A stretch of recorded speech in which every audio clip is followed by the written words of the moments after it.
Hello and good morning and welcome to the Wise Why. I'm with Jo. Now, I forgot to ask Jo how to say her surname.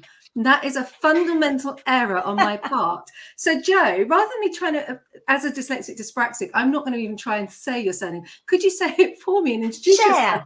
Share, as in Sunny and share, or as in sharing on social media. Share. I love it. I love it. So Jo's joined me. She's from a brilliant marketing agency, Lollipop Local, and it's a brilliant name and it really stands out there and pings in the marketplace. Now, I was in the security market for about 6 years and I had never met Jo, but really, as we all know, the Wise Why is not about me. It is about my guest. So Jo, the floor is yours. Wow. Okay. Well, good morning, everyone.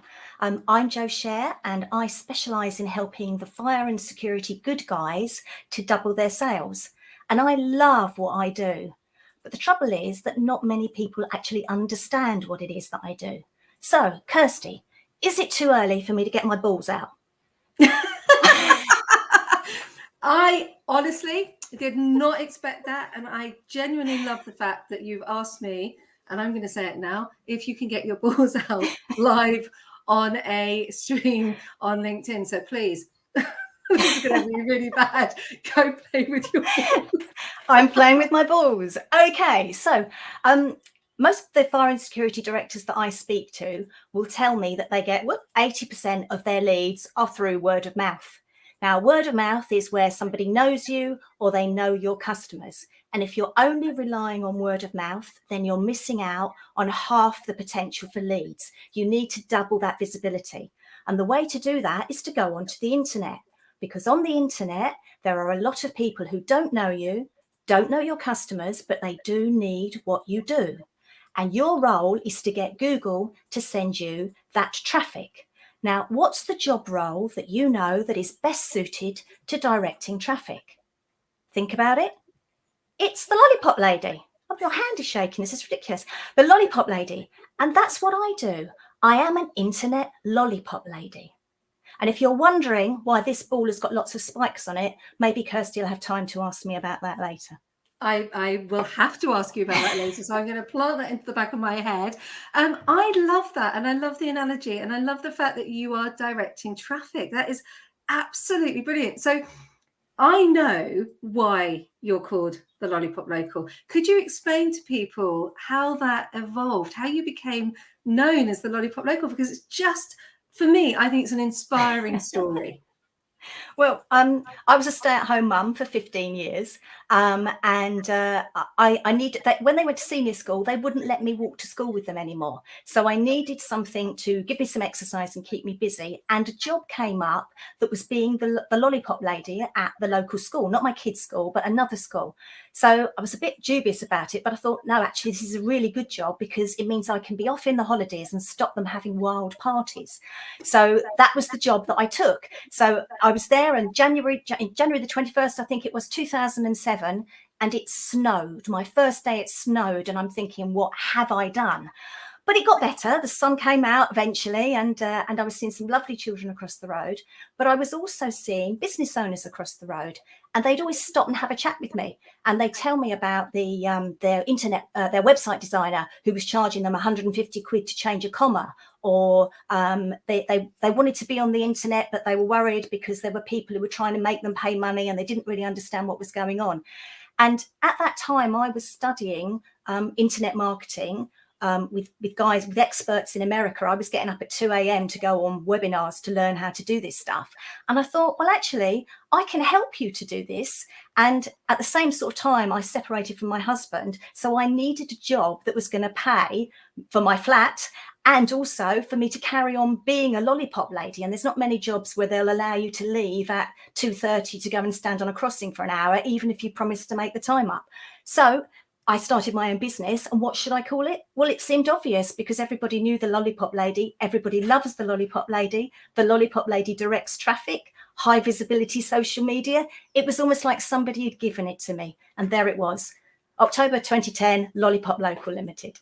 I absolutely love it. And I know, one of the things I love about you is that you've pivoted, and that, like me, I've pivoted because I've got a child. And I think about the conversations I have in the car park because my daughter's school's a few miles away.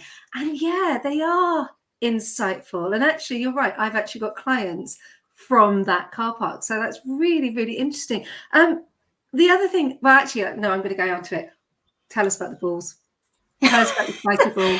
Tell you about the balls. Okay, well, when we first started doing this, it was all about generating leads, and I would generate leads like mad, but people would come back to me and say, well, they're bad leads, I couldn't close them.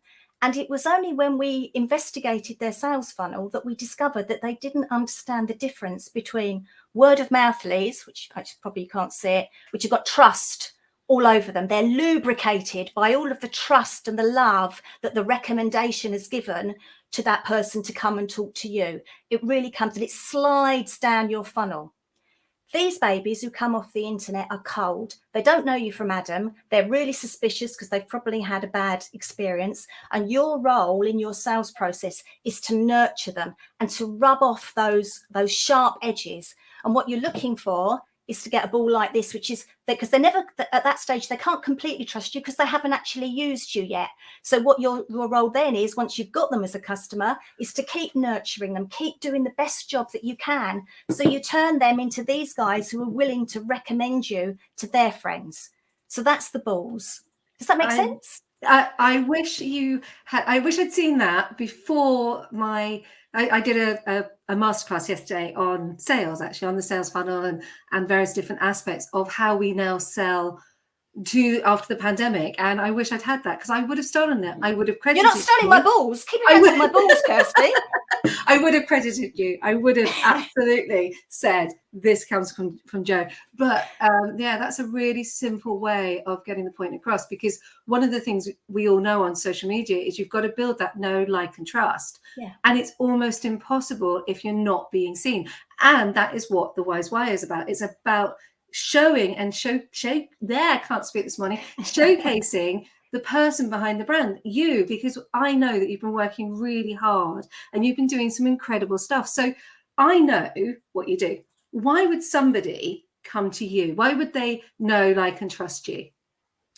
Basically because it works. If you do what we say, it works. If you don't do what we say, then you'll come back to me and we'll have a fight, which is what tends to happen. You're giving me bad leads. It's because you're not nurturing them properly.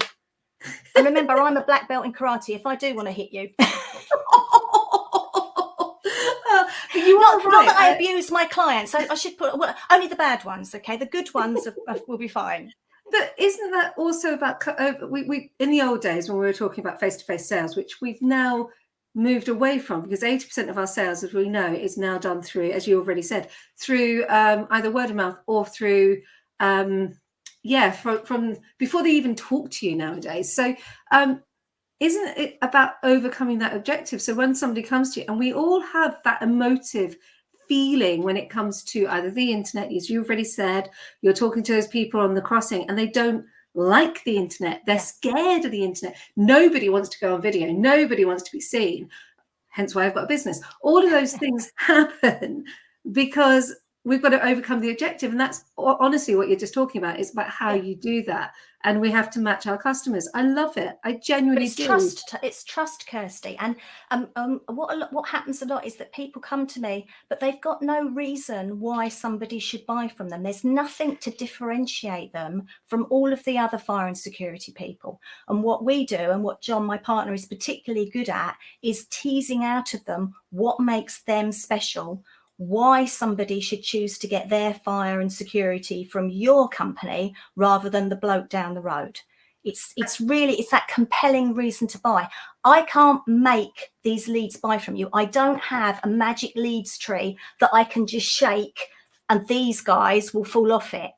But what I can do is help you to build your own. And that's what we saw in the pandemic, was when on that horrible day, was it the 20th of March, 2020, when all my customers rang me up and said, oh, we can't afford our marketing budget anymore, because although we all thought we'd be safe because we are legally obliged to provide maintenance for fire systems, the customers are not letting us in to perform the maintenance, and they're not paying us to perform maintenance that they won't let us in to do. So the whole supply chain thing became very visible suddenly, that we were incredibly exposed because all of our clients were installers. Yeah. So yeah, I can't remember where I'm going with this. It's really important to have to know why people should buy from you, and it's really important that you have a good source of leads, and you know why those people should buy. I think I've got there. You have just reiterated. So I've got a really good, really good business mentor who was on the Wise Why, Paul, and he gave me a really good kick up the derriere yesterday, because he was saying, why would somebody come to you? And I went, well, because I stopped somebody from making a fool of themselves when they speak in public. And he went, are you saying that anywhere? And I went, well, no. So I help you look confident when you don't feel confident, so you can go out there and nail a presentation. Then you can go and die and cry in the car, or like I did yesterday, shake like a leaf after the presentation. But I'll get you the power to get through that, to really, really nail it. You know, why are you not saying that? I went, good point. So you've just literally reiterated what I got my big kick up the derriere for yesterday. Actually, and I've just realised where I was meant to go with that sentence. It was the fact that those websites, even though we then stopped working on those websites continue to generate leads through the pandemic. Obviously not in April and May, but from the summer when things started to pick up again and people started looking, even though we weren't doing any work on those websites at all, they continue to generate leads. And this is the power of SEO versus pay-per-click, is if you pay for something, when you stop paying, it disappears. If you invest in SEO, it will carry on giving for the next 5 years or more. And we were talking about this earlier. I've just started really focusing on my SEOs, and I can honestly say, I think it was a 342 position jump on Google just from getting some of and I haven't done it all. And you know, it really is key getting those SEOs correctly. And wow, you do that, and that is worth. Do you know, if I had a pot of money that was just something that I could just pull from, I'd be there paying for it, because it's really so important. So if I take anything else away from here today, SEOs. You had a why, which I get when you set up. Yeah. What's your why now? Well, I think it's still basically the same, which is to get people those leads, but to help them to navigate the internet safely. Because, you know, I'm sad to say, my industry, there are a lot of, I hesitate to call them charlatans, because I think it's a lot of people who don't know what they don't know. And they think they can go online and do one course and suddenly be an SEO expert. But it depends who you learn from, and there's so much to SEO there. I mean, there's thousands of pointers that Google takes into account when deciding how to rank you. So, you know, it's that there's a lot more to it than a lot of the people think. And what a lot of people do is they'll say, well, I'll do your SEO for you. And they go out and they build them links on dodgy sites.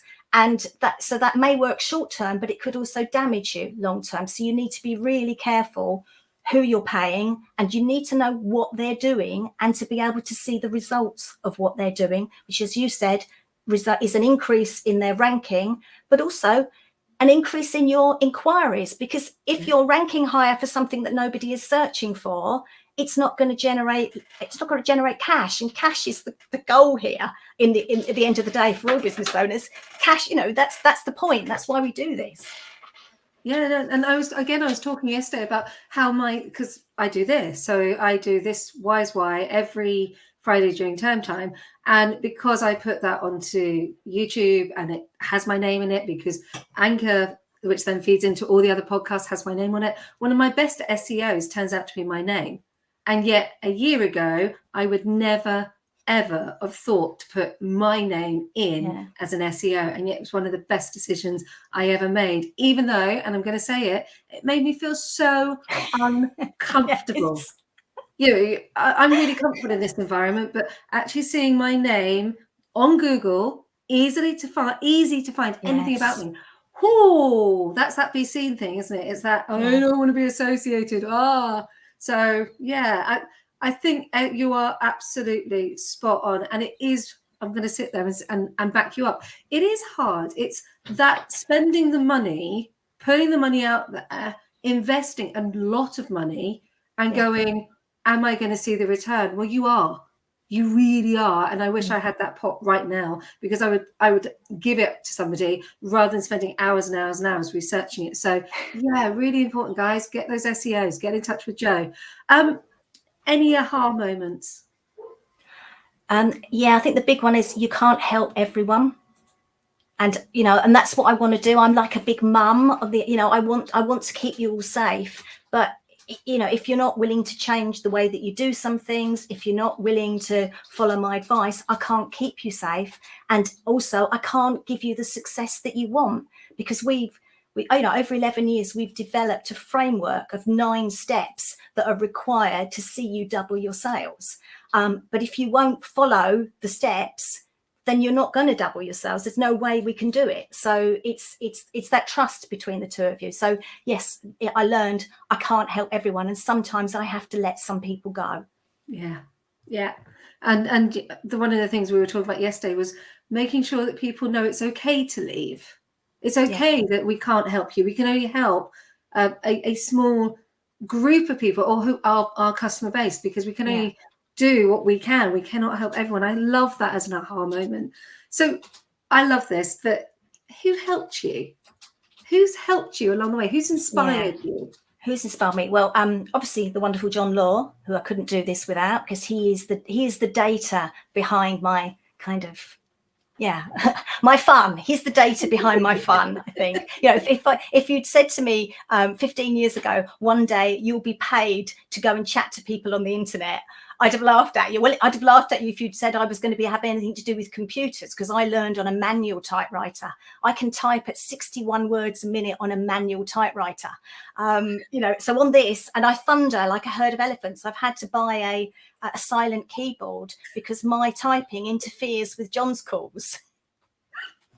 So yes, that's the wonderful John Law has inspired me. But also some of our clients, you know, when you talk to people who have started their own business, and the inspiration behind, well, I guess like what you do, Kirsty, you get inspired by talking to other business owners in exactly the same way. And also my business coach, Perry Marshall, who I didn't find until 2018, but he has given me permission to step away from the computer. It's okay to go for a walk. And what you'll find is when you go for a walk, when you stop work, you know, just focusing on working, you will find that your thoughts about work come much more easily, and you get much more clarity. And he talks about Renaissance time, which is in the morning, getting up and kind of meditating. And he's quite religious, but I'm not, and a lot of the people in Perry's group are not. But it's about meditating and thinking about your business problems without any of the other distractions, and just letting the ideas flow. And I'm not a hippie type of person, but if you do it regularly, that's what it's like you're channeling all of the stuff that gets stuck behind your desire to do the best for your clients, and then you can't help your own business to grow. So so that's Perry, that's Ian Blake, Carl Meeson, who are both really inspiring business owners that we work with. And the thing that those 3 people have in common is that they also have acknowledged the help that I have given them. And I guess I'm like a dog who likes rolling over and having its belly tickled, but you know, I am desperate to please, and if I'm pleasing somebody, I will try to please them even more, if that makes sense. So so there's a clue to some of my other clients: more nice words to me and I might work harder for you. Maybe I shouldn't say that, but you know what I mean. But this is the wonderful thing about why I set up the Wise Why, was about people seeing and identifying who we are, who's inspired us, and the amount of times we have heard that same thing: get up and walk away. After I did the presentation yesterday, and I spoke to these ladies and explained the process of why sales has changed, the first thing I did was I turned to my husband and went, I need to go for a walk. He went, do you? I went, yeah. And he went, you've never. I went, I'm going for a walk. I need to clear my head. And thankfully, he stepped away as well. And we had this lovely 20-minute walk around the village and just breathed. And you know, I came back and I felt totally refreshed. I felt in power. I was then ready for my next meeting. And it's like in the old days, before we all went back to working from home, we'd walk to the coffee shop. Yeah. There would be the cigarette smokers that you'd pop outside to have a quick conversation with to get that fresh air. And we've all forgotten that. So that's great advice to walk away and structure some time in your day. I really love that. So we've asked about aha moments. We've asked about who's helped you along the way. We've had some lovely comments. Obviously, Mark Wall, what can I say? Une matron, of course, Mark. And I forgot to mention Mark. I was also inspired by Mark Wall, actually. His presence on LinkedIn, his omnipresence on LinkedIn. We should all be like Mark Wall. And I think he should get his head shaved. So I would have paid, interesting enough, for Maddie, for that charity, I would have paid more to get Mark's head shaved. Yes. I'm just putting it out there, Mark. I'm just laying it. So, Mr. Mark Wall, if you want to raise more money for charity, I will happily donate some extra money to get your head shaved. What about you, Jo? Would you do the same? I donate some extra money, yes. Yeah, there you go. I'm sure Paula Hernwood, and then other names that I can think of. So, yes. So we've had some lovely comments from Rabina. She said, Jo, you are a joy to watch and listen to. And I want to pick up on this one because, Jo, how were you feeling at the beginning of this interview? Oh, God, I was terrified. I'm trying to channel Russell Crowe in Gladiator. I don't know that it's working. Are you entertained? It's really interesting because it's not normal to be asked. Well, there's lots of lives out there, but it's not normal to be asked to share your why, because it's the question we never ask, isn't it? It's the one thing we never say to somebody, why do you want to do that? Because it's considered rude. And when we're children, we go, Mummy, why? And we go, oh, we hate that word. I was that child. Thankfully, my daughter isn't. So I'm really grateful. She'll ask me the full sentence. Mark's just come in and gone, no, it's not happening. It's not happened. I'm like, oh, come on. Don't be a sports. We've now got a whole thing going on about Mark, shave your head. Annette Shaw has said, the principles you apply to your industry, do they apply to internet marketing in general? That's a really interesting question. Absolutely. And the reason that we specialise in fire and security is because it helped, because we now know the industry. We've got lots of data and stuff that we can apply to the industry. But before we specialised in fire and security, we worked in manufacturing, we worked with local businesses, massage, therapy. We've worked with a whole range of industry, and we've treated them all the same. And the way that their websites generate leads is by blogging and doing SEO, and obviously social media to drive traffic to it as well. I mean, I've got websites that are still up 13 years after I first put them up. They are an embarrassment to me because they're so old. Well, they don't look like the modern websites, but they're still generating leads. So, it works. It works. I love it. And I don't want you to look at my website, if that's okay. I'm getting there. As a small business, and I cannot complain. I'm in profit this year, first year of business. But it takes time. It's growing. Just seeing if there's any other lovely questions we can have. Oh, Joanne Herman has said, do you have any SEO tips you'd be happy to share? Absolutely. Blog. Is that clear? So I started writing articles. I don't do them regularly enough, but that's the dyslexic thing. And I'm about to write my next article. And I've been dared to use for me, what I feel is a very uncomfortable title. So I'm going to put it out there that my next article should be slightly on the rude side, and I will get it done in the next 2 weeks. So now I've said it, I have to do it. But yes, blogging has made a big difference. I saw those feeding through actually on Google the other day. I was like, oh, it doubles the size of your website. If you only have your service pages, you've only got a tiny website. Blog to make it bigger. And obviously there's some SEO related to that as well. But that would be my crucial bit, is start getting fresh content on there, because that brings Google over to have a look. No, that's really interesting what you were saying about more pages, because my website 4 weeks ago was 3, maybe 4 pages, and now I think it's 7. Yeah. So really interesting, because I've embedded the video. So you are apparently, I think, hopefully live on my website right now, because I'm embedding video in. More pressure. I know, I'm really horrible. I'm really, really horrible. So as we're coming to the end, and I've thoroughly enjoyed this conversation has gone anywhere and everywhere that I wasn't expecting it to be. And I'm so pleased that we've met, and I'm really chuffed that we've had this wonderful conversation. You were brave. I'm going to say that, brave enough to join me on this platform. This is where you get to turn the questions back on me. So off you go. I'm going to put my head down because I've got no idea where this one's going to go. Okay. You used to be an actor. I did. Yeah. Do you think, knowing about actors, actors appear to me to be quite extrovert. They're very good with scripts. They know their audience. Do you think, and they're also good with rejection. Do you think being an actor would make you a good salesperson? Yes, I have to say 100%. And I was talking about this just yesterday. At the age of 8, I was in, so once I'd learned to speak, once I got over the speech difficulty that I had, I then was picked up by a theatrical agent, and I went out there at the age of 6 or 7 doing auditions. So very, very young. And I remember walking in, it was a Marmite audition. And I looked around the room and I could see that there were children that were being chosen, and it was very different in the 70s. So you were pulled forward, or actually no, it's not, it's still the same today. Especially in an open audition, you're pulled forward, and if you're pulled forward, you're either being rejected or you're going through, and you can learn the patterns. So from a very young age, I've been exposed to the patterns of what is successful.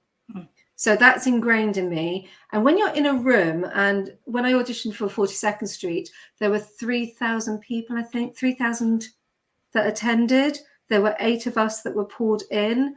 And so that ratio is really, really, and you've got to shine. You've got to have something about you that sets you apart. So you start to see what works. So whilst you're setting, this is going to sound really rude when you say it, but you're selling yourself, those principles are ingrained with you to continue to sell, plus the amount of knockbacks. So that numbers game that we're talking about, that numbers game of 15 to 3 to 1, as an actor, you're doing that sometimes in a day, sometimes in a month, sometimes in a year, because the more castings, the more opportunities you get, the more chances you're going to get to that elusive role. And I'm using the word elusive because it's only the top 4% of equity. I think it's, and I could be wrong on this, but only the top 4% of the acting industry are actually successful. The rest of them are jobbing. And if you can make enough money a year to live on as an actor, wow.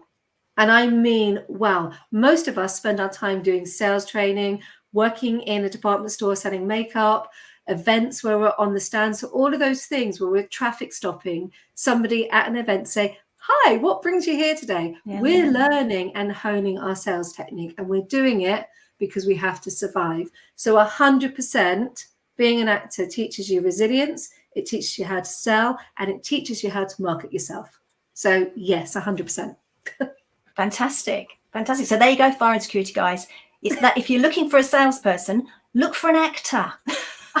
Honestly, I can remember someone saying, why would I employ an actor? And I just looked at them and went, why wouldn't you? Yes. Genuinely, why wouldn't you? And because particularly female actresses, I hate that word because it's quite, especially with Independent Women's Day, but female it's actors, derogatory, isn't it? Yeah, it is. So we don't really use it, but female actors, we've really had to fight, and we get to a certain age, which is exactly what happened to me.